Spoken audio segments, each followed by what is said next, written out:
Green Party of Canada promoting anti-Semitism with new party resolutions that have been put forward? The party will be hosting their convention in Ottawa from August 5th to 7th this year, and their proposed resolutions include supporting the boycott, divestment, and sanctions, or what's known as the BDS movement against Israeli goods, scholars, and doctors, even though leader Elizabeth May says that it's party policy to reject BDS. The movement is veiled in supposed human rights issues concerning Palestinians, but those that counter BDS believe it's a new form of anti-Semitism and that vandalizing Israeli products is a crime. Here's Mayor Weinstein, the national director of the Canadian Jewish Defense League, with more on that.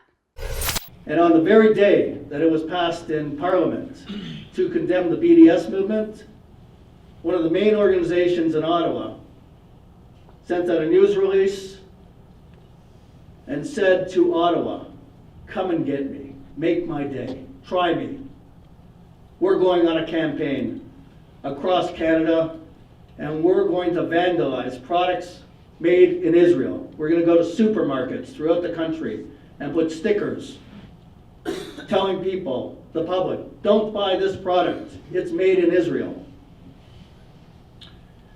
And we came across groups throughout Canada that are recipients of this sticker campaign that are already defaming products.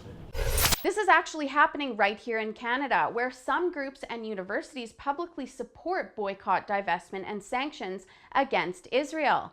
A group with the Facebook page BDS Action Calgary boldly posted images of stickers that they use to deface Israeli goods in Calgary stores. And the BDS resolution isn't where the seemingly anti-Israel proposals end for the Green Party. There's also a proposed resolution revoking charitable status for the Jewish National Fund of Canada, one of the most successful environmental charities in the world that has been in operation for over 100 years. The resolution proposes to revoke the charity status of the JNF on the grounds that they discriminate against non-Jews and create forests and parks on Palestinian land under the guise of environmentalism, and that they contravene Canadian public policy. But the charity argues that none of these things are true. Parks are open to all citizens of Israel. Their work includes the entire country that also includes diverse populations. They employ citizens of all different backgrounds, and they've never planted anything on land that doesn't belong to either them or Israel. May also admits that there are factual errors within that resolution. The JNF says that they have met with May to clarify misinformation, and she says if the resolution makes it to the floor, she'll invoke an emergency debate to bring forth new information provided by the JNF. They've also been invited to the convention as well. But this isn't the first time that May and the Green Party have gotten themselves into hot water over international affairs concerning Israel. In February of this year, CPC MP Tony Clement brought a motion forth condemning the BDS movement, which was passed with a 229 to 51 vote, which Elizabeth May didn't participate in. And although she stated she doesn't support the BDS movement, she publicly opposed the motion under the premise that it's an attack on free speech. Keep in mind that the motion didn't include any prosecution or punishment for those that do support the BDS movement. So that argument is completely invalid. The motion was not an attack on free speech, and there is a valid argument that the BDS movement communicates anti-Semitism. And in some cases, it can even be seen as a crime.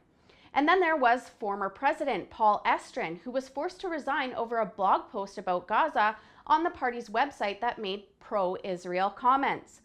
May also once supported a party resolution condemning what was termed illegal Israeli settlements at a previous convention, even after stating that the Green Party supports Israel's right to exist and condemns anti-Semitism.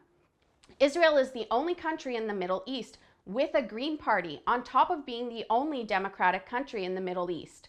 These resolutions put forth by the Green Party are counterintuitive to party policy and Canadian values, and they're the only foreign policy resolutions to be promoted at the convention. The factual errors within the JNF resolution could be easily misconstrued as anti-Israel rhetoric. After all, when compared with the BDS movement, using misinformation as a thin veil for anti-Semitism is the mode of operation. For the Rebel.media, I'm Holly Nicholas. Thanks for watching. Click here to never miss a Rebel update. Want even more of the Rebel? Well, click here to become a premium member.